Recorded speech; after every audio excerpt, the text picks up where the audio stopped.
Hello, I'm Dr. Ron England, and what we're going to learn today is how to do stored procedures. And I'm going to use an example that I've used in the past, which is my music database. And it's a very straightforward music database where I simply have three tables here, one called artists, one called albums, and one called songs. And what I want to do in this example is I'm going to show a stored procedure to be able to insert information into the database. And because I've got three linked tables, there's a certain amount of logic that I'm going to have to employ to do this. And this logic is going to be based on, here's what I want to input. I've got a song. I want to have an input format where I give it the song, the album, the artist, and the track number. Now notice that there's three different tables involved with this decision. So with those three different tables that are involved. So if you look at this, go back over here, you've got the album that goes into the album table, the artist that goes into the artist table, and the song that goes into the song table. Well, kind of tricky here because you're going to have to do a little bit of logic. Some of the logic that you're going to have to do is you're going to have to check to see if the album exists. And if the album doesn't exist in the database, you're going to have to create it. You're also going to check to see if the artist exists. And if the artist doesn't exist in the database, then you're going to have to create that also. And if you look at what you actually have here, albums have an artist that they're linked to, and the songs have an album that they're linked to. So there's actually a little bit of hierarchical logic that you're going to have to employ when doing this. Okay, so what we're going to do is we're going to write this stored procedure, and that's essentially part of it. Now, a little bit about stored procedures. I can always pop up a SQL window and do a lot of stuff just writing the SQL into the SQL window. The problem is that I've got to save that SQL somewhere if I want to reuse it. And stored procedures have a huge advantage in that you can actually encapsulate all this logic into a stored procedure, pass parameters to the stored procedure, and that logic in the actual SQL is stored inside the database so that I can execute it at any point. So what I'm going to do here is I'm going to actually open up a new query window. I'm going to start with use music database because that's the database I'm using. And then right off the bat, I'm going to go ahead and create the stored procedure. So I like to use caps create procedure is the command to actually create the procedure. And I have a naming convention that I like to use, which is SP for the name of the stored procedure. That's the next thing you're going to put, SP, and I'm going to call it insert song. My naming convention is that if it's a stored procedure, I start with SP. It makes it very easy for me to search through and find all the stored procedures. And insert is, of course, I'm going to insert some stuff. And essentially what I want to do is I want to insert a song. And here I'm using the logic that I actually have, or my input that I decided that I want to have here. I'm going to have some parameters that I'm going to pass in. So I'm going to pass in song name, and that's going to be an nvarchar, and I usually try to match the type of, if I know where the name is going, I usually try to match that. So if I were to look at my songs table, at the columns in my songs table, the name is an nvarchar 200, so I try to match that with an nvarchar 200. Okay, I'm also going to pass it the album name. I use an @ symbol to denote that this is a variable. That is a convention of T-SQL, which is the language that you create stored procedures in. So now I have an album name. That also, by the way, is an nvarchar 200 in my database, so I'm going to use the same thing there. I have the next parameter is the artist. So, and that's, by the way, the artist name, which is an nvarchar 200. And then the track number, track number, I want to make it lowercase there, and that's an int. Now, I'm going to start with an as, and then I'm going to end with an end. So I'm going to begin here, and what I'm going to do here is I'm now going to put my insert statements, just like if I was writing this insert in a SQL window, I'm going to do it here. But there's actually going to be a little bit of logic here. So the first thing that I'm going to do is looking at the the artist here, the first thing I'm going to do is I'm going to check to see if that artist exists, and if it doesn't exist, I'm going to need to create it because there's a chain of logic here. To insert the album, you have to have the artist. To insert the song, you have to have the album. So I'm going to have to follow that train of logic. So I'm going to declare a variable, and this is going to be how many artists you have. So this is going to be at artist count, and it's an int. And I'm going to go ahead and set that. Set at artist count equal to, now this is where I can have some interesting things that I can do here. I can actually use a query here. So the query that I'm going to use is select count, and I can just use a star count, whatever, however many are, from artists where name, and that's a field within the artist table, and I have to make sure I spell it right, artists, where name is equal to at artist name. Okay, so what that is going to do is it's going to actually give me the artist count. It's going to actually find out how many artists I have. Well, the logic that I'm going to have is I'm going to see how many artists I have by that. If there is an artist in the artist table by the same name, I want to, instead of creating a new one, I actually want to go ahead and link that album to the current artist that is by that name, so that you don't so essentially what you have is you don't have duplicates of the artist. So I can actually do an if at artist count equal to 1. Okay, now the logic here is begin, else, end. I have 3 things that I can actually do there. If the artist count is equal to 1, I know that that artist exists. Well, now I'm going to have to do something else here, in that I need to find out what the ID of that artist is.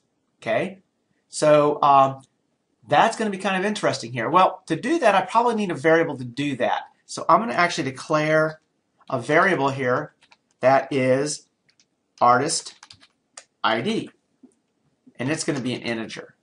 Okay, so in other words, I'm going to find the ID of the artist that's there, and actually in both cases, I am going to get that artist ID. Whether I create the artist or don't create the artist, I'm still going to get that ID because I'm going to need it later on down the line when I need to enter the album, if I have to enter the album, and again, and additionally, when I actually have to enter the song. So the next thing I would have to do is, if that artist does exist, if the artist count is equal to 1, then the next thing that I'm going to do is I'm going to go ahead and get that. Well, how do I do that? Well, that's pretty straightforward. I have this thing that's artist ID. I'm going to set at artist ID equal to select ID from artists where name is equal to at artist name. Okay, pretty straightforward if you think about it. You're basically getting the value of the artist ID based on the name that was passed to that, and that will set that the artist ID equal to that. Well, what if it doesn't exist? Well, that's where the else comes in. I'm going to put a space in here, and that's where the else comes in. So if you don't have that, well, I'm going to need to actually insert that artist. Well, that's also not tremendously difficult to do. I have the artist name that was being passed over, so I'm going to do insert into artists. Okay, now I'm going to insert it. If you look at the table itself, it has only got one field, which is name. Name, values, and the value that I'm going to put in there will be the actual artist name that was passed over at artist name, and this is just straightforward SQL here. Okay, and that's it. Okay, now, except that I don't have the artist ID. Well, there is a variable that you can use to get that artist ID back. Okay, so in other words, after you insert into it, you can actually get the identity back. So I'm going to set at artist ID equal to that variable. Well, how do I get that variable? There's actually two ways to do this. I'm going to use the variable at identity, and that returns the identity of the last insert that occurred. Okay. Now, at this stage of the game, I'm actually going to go ahead and compile this. And the compiling is I can do by the execute here, or I can hit F5 here, and it's going to tell me, okay, well, what have I got wrong here? Okay. So in other words, you're going to see some things down here. Well, like incorrect syntax near the keyword select, that's going to be in line 11. Line 11 will be this line right here. And what is wrong with the syntax there? Well, there's some nuances to the syntax, and what we're going to do is I'm going to show how to debug some of these different syntactical issues. All right, I'm going to take you through a little bit of the debugging. I wanted to set something up so I wasn't going to waste any time on showing how I actually perform the debugging. But what you can see here is that it doesn't like this statement here, and it doesn't like this statement here, the artist count and the artist ID. And there's actually, because I just have some minor syntax errors. And what I'll show you is that some information. For one is, I'm trying to define a scalar variable using a select statement. So I go out to Google, and knowing that I'm setting a scalar, I know the language, and this is a good way to format queries. It's very good to know how to format queries in Google when you're trying to solve things. So a lot of people will just say, I have this error. But understanding a little bit more about how to format this queries will make debugging much faster for you. So I actually searched on T-SQL scalar variable select, and I got this select at local variable from Transact SQL. And if I go in here and I look, it actually gives me some examples of ways to do this very nicely. So here's one way that I can actually use the select statement, where I actually select at variable equals name from sales.store where customer ID equals 1000. What that shows me is that I can actually select that variable using the select statement prior to this. Now, what I'm going to show you is that there's actually, I wasn't very far off on the syntax that I was using. There was only one minor thing that I could have changed, and it'll actually follow both syntaxes. If you look down here at this one, you have the select at var equals select name from there where equals. You notice that's a little bit different from the previous one up above. But I was actually able to say select the at variable equals, and then I put this in parentheses. Well, I used the set. Well, why wouldn't the set work? Well, before I move on, I also want to go over here to, I also saw that I had an error with my if-then. Now, the error with the if-then is actually relatively straightforward error that I used, and it was because when I declare an if-then, okay, I do the if, then I have a begin, then an end, then an else, then a begin, and then an end. If you look back over to what I did, my if has a begin, an else, and then an end. Well, it's actually, all I did was I left off the end there and a begin here. I have to have a begin and an end in each block that you execute. So the artist count being 1, you begin, you do something, you end. Else, you begin something, you do something, you end. Okay, so understanding that syntax. Now, the one little thing that I can actually do, I do know that artist count, when I'm setting this variable, setting that variable, that I use set rather than select. Well, I know I can use set. The only thing that I actually did was I didn't define with parentheses where that variable is coming from, and those parentheses are important. So when I'm setting these variables, they actually become very important there. So now if you look at this, there's some really straightforward. Now I actually set the artist ID at the, so what I do here is I check to see if there actually is artist counts, okay, if it's equal to 1. If it is equal to 1, okay, then I set the ID. If it's not equal to 1, which means it's equal to 0, I insert a new one and I get the identity. Now I could set this up so that it's greater than 1, but if my logic holds, I'm never going to go over 1. So what I'm going to do here at this point is I'm actually going to compile this. And notice it did compile successfully. So I didn't have any errors in compilation. Command completed successfully. I hit the F5 to compile and it did. Except that I don't have the entire stored procedures done. All I'm doing is inserting the artist. Okay? I need some more logic to insert the album and the song and the track number. And now if I try to compile it again, if I make a change and try to compile it again, it's going to say, hey, this already exists. This is important. So when you've compiled it, you need to now change the create into alter.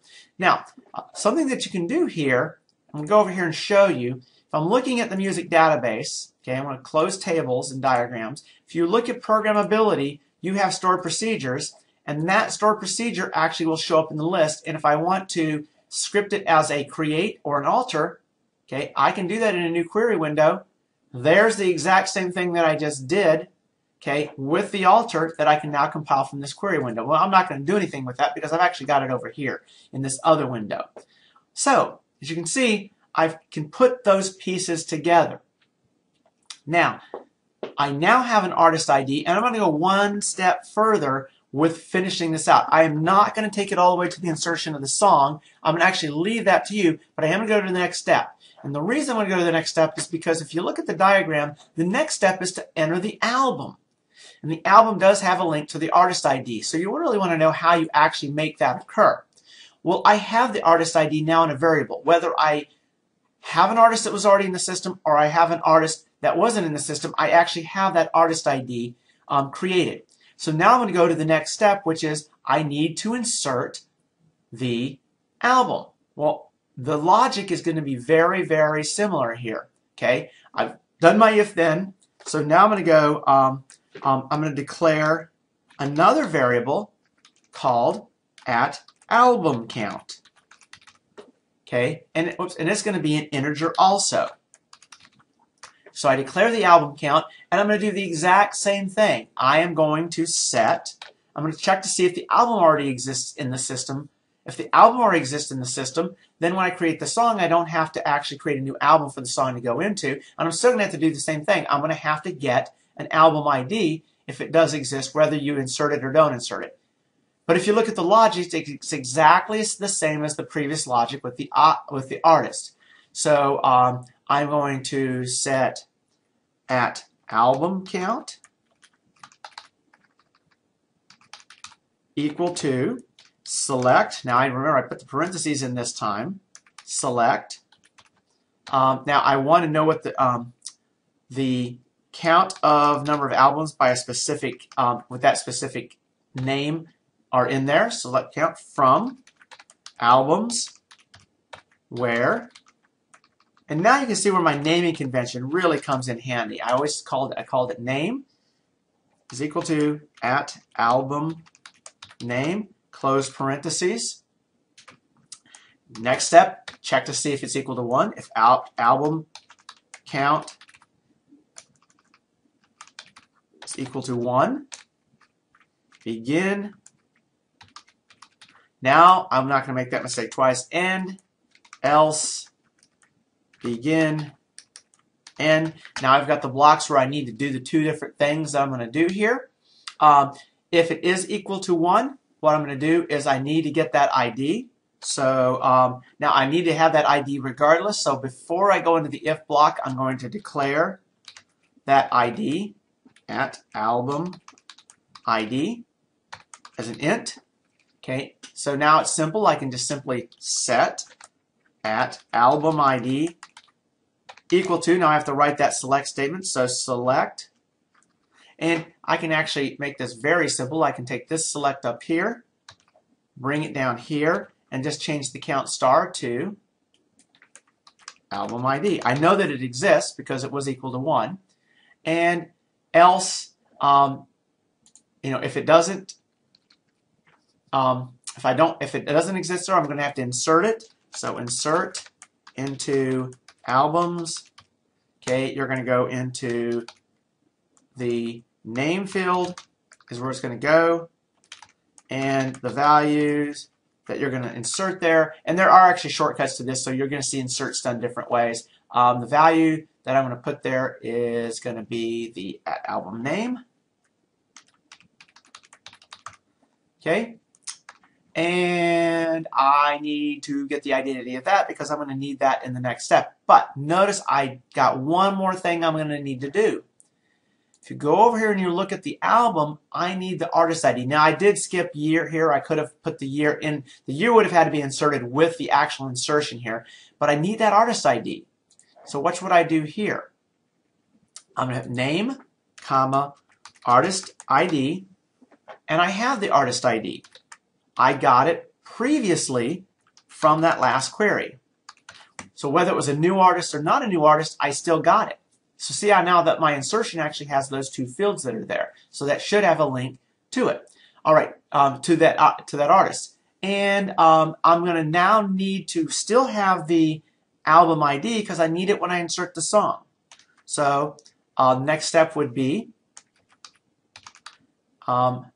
is actually set that. Whoops! I need to set that album ID equal to the identity. The identity always pulls back the identity of the last inserted field. The last inserted field was the insert that was just prior to that. And now I have the second piece of the logic. If I try to compile it, okay, it's telling me I have an incorrect syntax near end. So I just want to look and see. Now, whenever I see that there's an incorrect syntax near the end, it usually means that somewhere along the way, I have a begin and an end sequence that didn't match. So if I look here, begin, end, else, begin, end. This is in line 32. I now continue on with the actual, here I've got the declare, if, begin, end, else, begin, end. And let's see if there's anything I'm missing there. And if you look really, really close, you can see what I missed. Open parentheses, no close parentheses, need the close parentheses. All right. Now, we'll go ahead and compile. Okay. Now, invalid column, the next one, and this is very important that I actually show these, invalid column name album ID. Okay. If you look over here, insert into albums,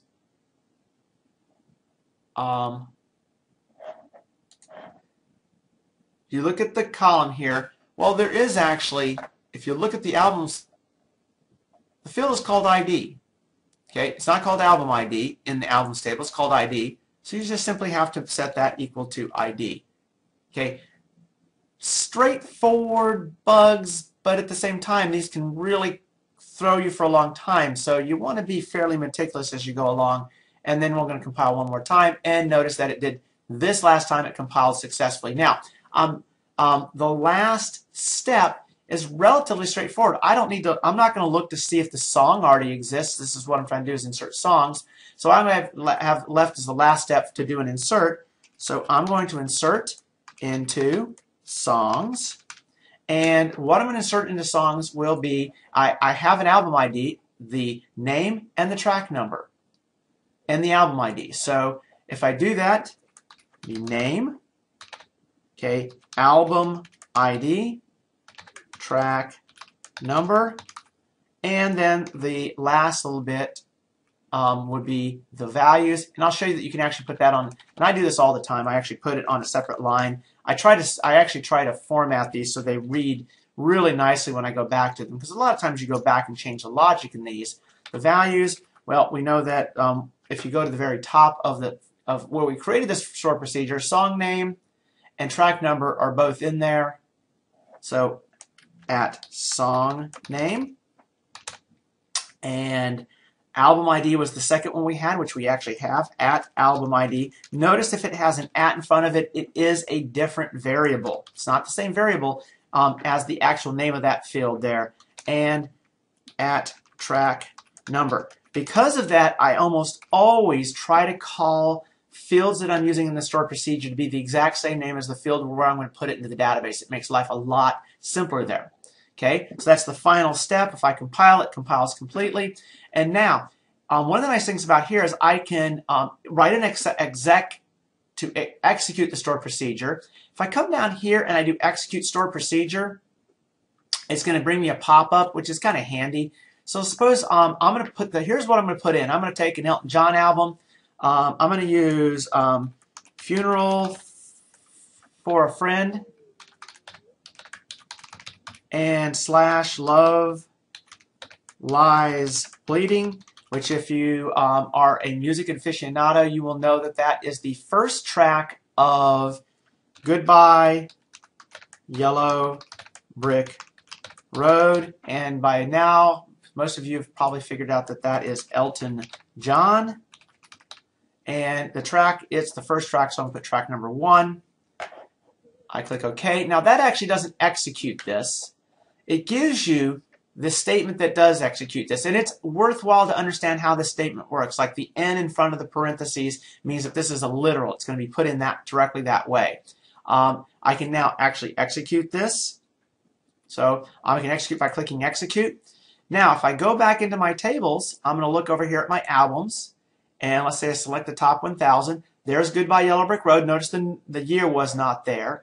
I believe the year was 1974. You might be able to correct me on that one. The artist, if I select the top 1,000 rows, notice Elton John is in there. Okay, and then songs, select top 1,000 rows. I didn't check for it, and I did run it twice because I did hit the button twice. So now I've got this in there twice. It would be relatively straightforward to add the logic to not execute this 2 times if it already does exist within the actual database. And it's not really that difficult to delete this one also. Notice that the identities were set. So as you can see, tremendous amount of power in putting this in stored procedures. Now why? You do want to have the logic of how the database brings things in somewhere encapsulated within the database. Stored procedures are the way to do this, and you will, if you're doing proper methodology of really doing your database correctly, you will have stored procedures encapsulating this logic and use them that way. That's what I'm going to do for today. Hopefully you've got a whole lot out of this. It's a relatively long lecture, but it's also very important. Thanks.